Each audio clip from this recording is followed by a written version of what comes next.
Allora, spettacoli del mistero, tanti giorni dal 26 ottobre fino alla prima settimana circa di dicembre per assistere a leggende, interpretazioni varie di misteri dei nostri comuni nel nostro territorio. Alberto Tosofei, ti avevo rubato la parola, parlavi dei minatori per esempio, tanti migranti veneti che sono andati a fare i minatori, molti in Belgio e in altre realtà. Prego. Con una radice antichissima, per la verità, nel senso che pensate che in Germania esistono delle leggende antichissime, proprio tra 5 e 600, è un'intera saga, sono decine e decine di leggende che parlano dei veneziani che cercano l'oro nelle miniere proprio. Venezia è una città ricchissima, leggendaria, e agli occhi di questi popoli nord europei, e una frangia, diciamo, molto importante di questa saga non solo parla di veneziani che vanno a scavare nelle miniere alla ricerca dell'oro, ma di nani veneziani. Questa cosa è curiosissima, nel senso che voi sapete che i fratelli Grimm nell'Ottocento non fanno altro che fare quello che facciamo noi in Veneto, no, in questi anni, cioè riscoprono le leggende del territorio, le antiche storie che viaggiano attraverso l'oralità e le cristallizzano nei loro libri. No, e creano queste fiabe bellissime, oggi un po' edulcorate, che sono molto violente in realtà, no, nella loro versione originale. Una delle fiabe più conosciute è sicuramente Biancaneve e i Sette Nani. Ecco, oggi sveliamo come Biancaneve e i Sette Nani, o meglio i Sette Nani, siano assolutamente veneti, nel senso che sono una derivazione diretta dei Venediger, che questo era il nome dei nani veneziani che andavano a scavare nelle miniere tedesche, e quindi Dotto, Eolo, Brontolo, ecco, sono tutti tra Cannareggio e Ma è Castello, vero, più o veramente? meno. Cioè, Sì, sì, è fondamentalmente, davvero così. Cioè, la mia i veneranda nani età, delle fiabe scordo. tedesche e i nani scavatori d'oro hanno, secondo la tradizione tedesca, un'origine veneziana. La stessa Biancaneve, peraltro, diciamo che si muove tra Dolomiti e Cadore, nel senso che c'erano delle città, nel Bellunese in particolar modo, delle città ricchissime come Cornia, come Aurona, che vengono sepolte per la loro cupidigia e quindi giacciono ancora sotto la roccia, e talvolta si sente, no, dal sottosuolo cantare i galli o risuonare le campane. E la cosa interessante è che in alcune di queste leggende, per preservare la vena aurifera inalterata, si faceva scendere una vergine, no, nelle miniere. Era chiaramente un atto simbolico, ma ecco che questa vergine, unita ai Venediger, diventa Biancaneve e i Sette Nani, più o meno, insomma, siamo lì. Ma è bello come lo racconti perché a un certo punto immagino tuo figlio quando se tu mai l'hai reso partecipe di queste leggende, terrorizzato, non vorrà mai frequentare questi luoghi perché magari immagina di sentire questi rumori, questi suoni che sono molto evocativi, quindi grazie mille. Resta qui con noi. Presidente, le vuole aggiungere qualcosa? Io stavo per dire che colgo una certa emozione in me stesso perché negli anni del dopoguerra, e mi riferisco a quello che diceva prima Alberto Tosofei, queste cose non c'era la televisione e quindi diventavano interesse magari nelle stalle dove c'era chi raccontava, e quindi attorno al fuoco, e l'orco e la strega e la lumeria, cioè queste cose che logicamente servivano, non essendoci la televisione, a tenere l'attenzione per quelli che erano presenti e quindi creare la curiosità ma anche la paura. Quindi la paura di chi magari doveva tornare da lontano a piedi perché allora non c'erano i mezzi di trasporto. Credo che una certa attenzione, una certa curiosità avvenga anche in noi stessi, a chi partecipa a spettacoli di mistero. Infatti questo è anche molto importante perché poi erano leggende legate a piccoli nuclei, piccoli comuni, borghi, questo modo per rendere partecipi chi anche di altre realtà assolutamente non aveva contezza, quindi questo è significativo. Alberto, chiedo una cosa, ma le fonti quindi sono fonti verbali, tramandate come un po' avevi fatto delle ricerche tu in passato sulle leggende di Venezia, quindi interrogando le persone, intervistando, oppure ci sono fonti scritte, attestazioni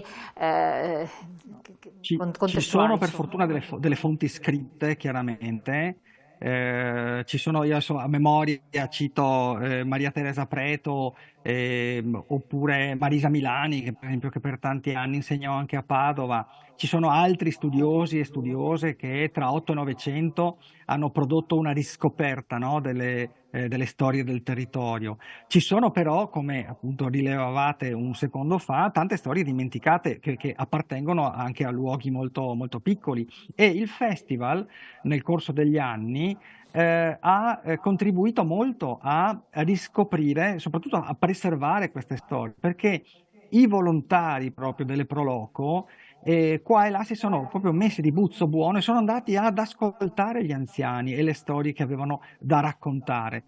E diverse di queste storie sono ritornate a essere patrimonio comune. Non solo, Veneto Spettacoli di Mistero, alcuni anni fa, in collaborazione con l'Associazione dei Veneti nel Mondo, ha promulgato un concorso, cioè noi abbiamo chiesto a tutti i veneti di seconda, terza, quarta generazione di restituirci quelle storie che in famiglia si continuava a raccontare, Che sebbene si bello. fosse, che ne so, in Australia piuttosto che in Sud America.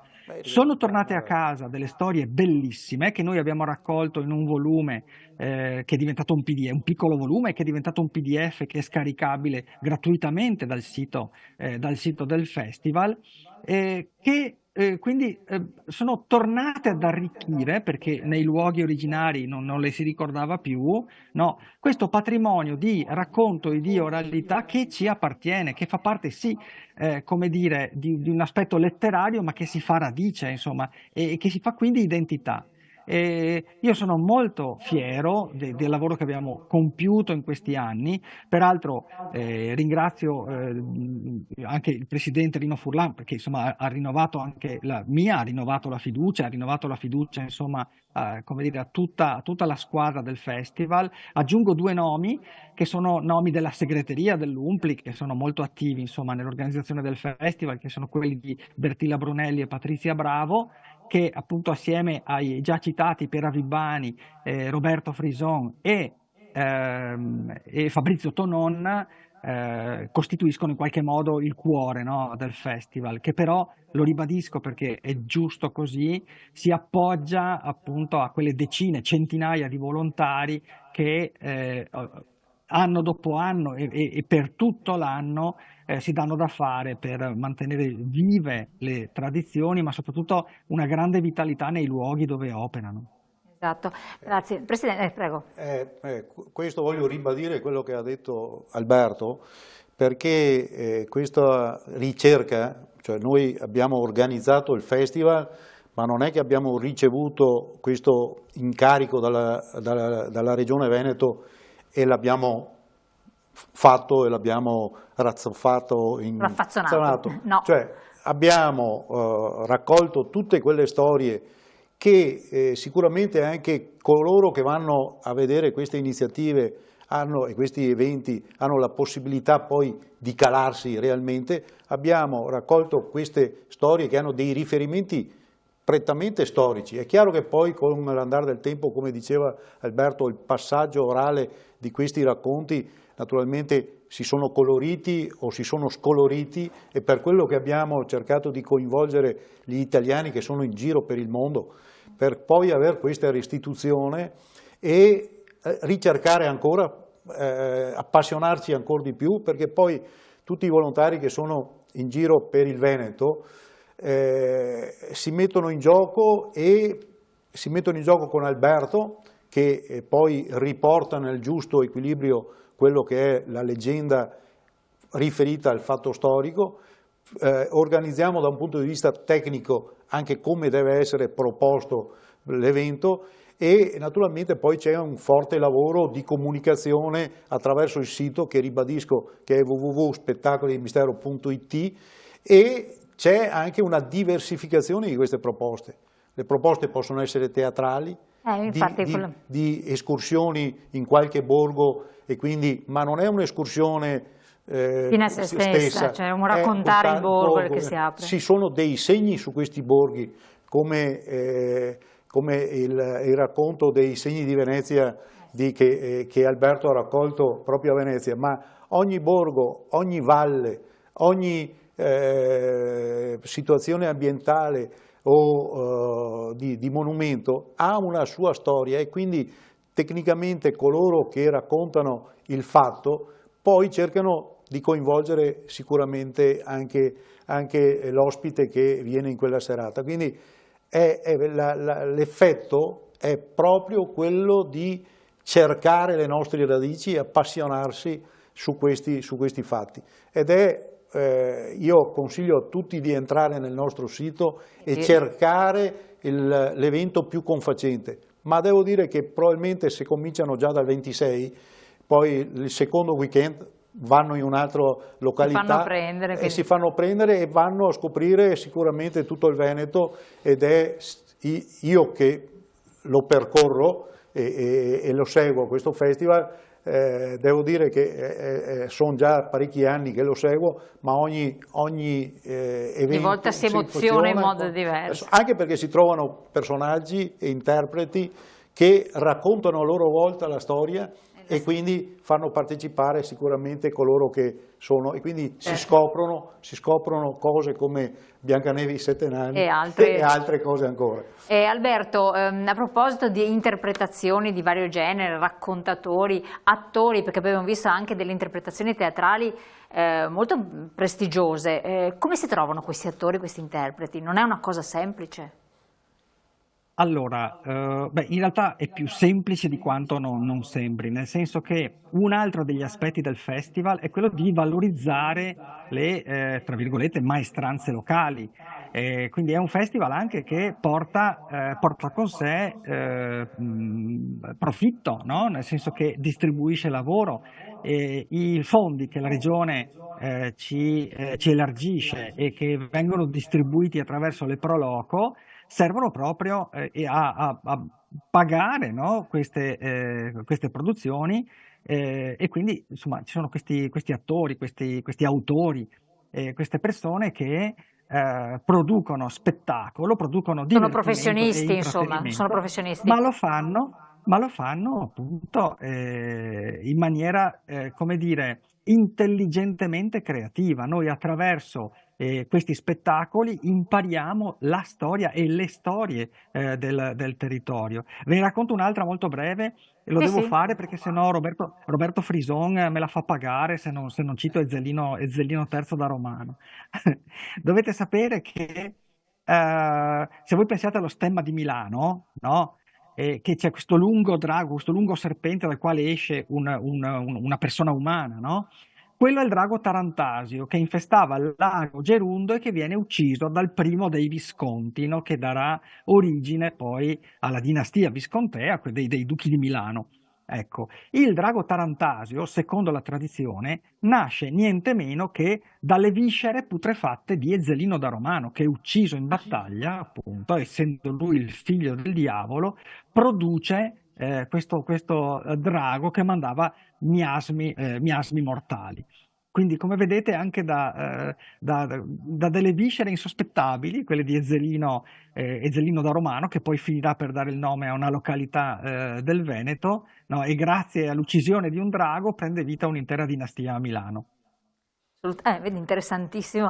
Presidente, le chiedo un attimo, ci sono dei comuni che più si prestano, o nei quali avete scoperto negli anni, perché insomma 17ª edizione, sono 17 anni di lavori, che sono più fiorenti da questo punto di vista, sono più prodighi di leggende, di fatti? Diciamo, quelli delle campagne sono quelle che si prestano più, poi andando verso le colline, verso gli antri o gli anfratti dove ci sono ancora delle realtà e quindi ne approfittano per costruire e per far diventare diciamo, questo tipo di evento un evento che fa parte di spettacoli di mistero. Ma anche le valli lagunari del litorale veneto si presta attraverso le nebbie e i chiaroscuro a racconti e a fatti leggendari che vengono raccontati, non so, faccio l'esempio di Chioggia, ma anche in altre località. La Venezia stessa si presta a scenari di racconti proprio dove l'ambiente è un tutt'uno con l'evento stesso e con la storia stessa. Ecco, infatti il lavoro che è stato fatto nel tempo, perché tanti pensano magari le grandi città hanno perso, no, alcune narrazioni, sono perse più facili nelle campagne, nelle zone montuose dove c'era questa tradizione di trovarsi, dove ci sono ancora dei grandi anziani che raccontano, Alberto. E nelle grandi città sarebbe possibile fare un lavoro tipo quello che è stato fatto con Venezia, oppure risulta più difficoltoso perché ormai tanto si è perso, secondo il tuo punto di vista? Allora, certamente no, la città soffre di ritmi che non sono quelli della campagna, della montagna, della laguna e quindi il movimento, ecco, di perdita di memoria è più veloce indubbiamente. Però spesso mantiene nelle pietre, no, la memoria delle storie. A Venezia avviene ed è avvenuto così. Quest'anno, per esempio, raccontiamo di chi le pietre le usava per parlare di bellezza, come Andrea Palladio, che una volta morto si ritroverà con le ossa nella bara che ancora oggi sono avvolte da un mistero. Quindi diciamo che la grande città può offrire moltissimi spunti a partire dai luoghi, e in fondo i luoghi sono uno dei punti di forza del festival, perché laddove ci sono ancora luoghi vivi in cui abitano le storie, queste storie comunque è sempre possibile ritrovarle e rimetterle in scena.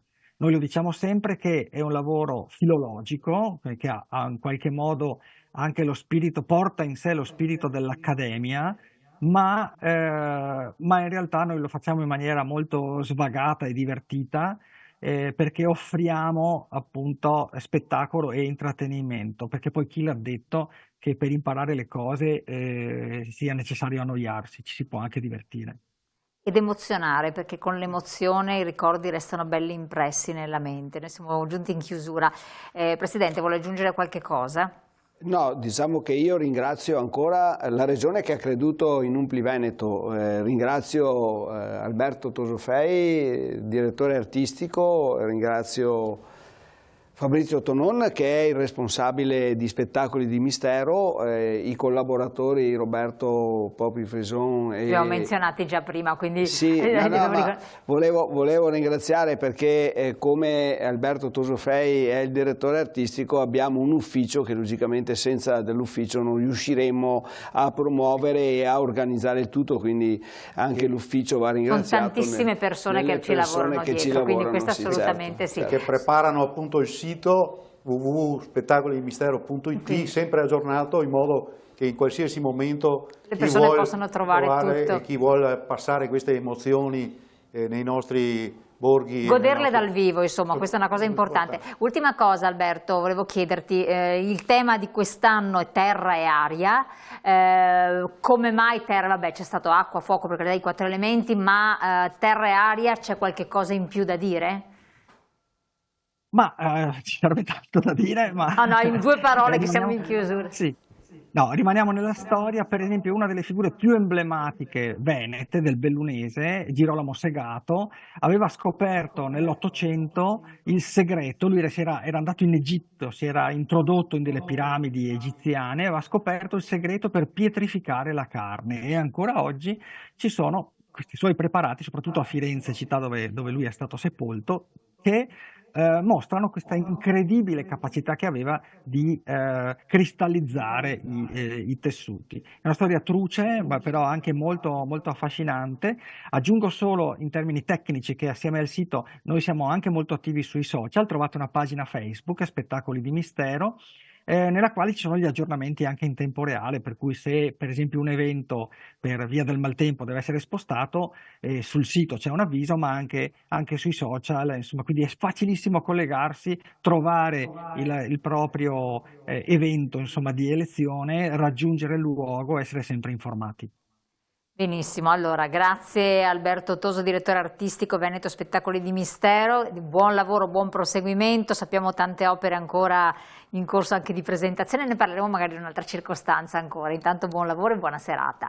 Grazie, sei stato qui con noi a Fabrizio Tonon, presidente Umpli Venezia, referente della rassegna, espertissimo, come anche naturalmente Rino Furlan, presidente Umpli Veneto, che da lunghissimi anni è dentro comunque all'Umpli ed è attivo anche in queste cose. E l'assessore Corazzari della Regione del Veneto, assessore alla cultura, che ha partecipato all'inizio per introdurci questo periodo molto molto bello, un periodo un po' cupo dell'inizio dell'autunno e un po' così, che però viene allietato e reso anche più affascinante e misterioso, svelando alcuni misteri, alcuni segreti che ci sono nei comuni, nelle realtà della nostra regione. Grazie a tutti quanti voi e voi telespettatori di averci seguito, poi seguiteci perché la puntata la ritrovate su YouTube e anche naturalmente sul web. Buon proseguimento.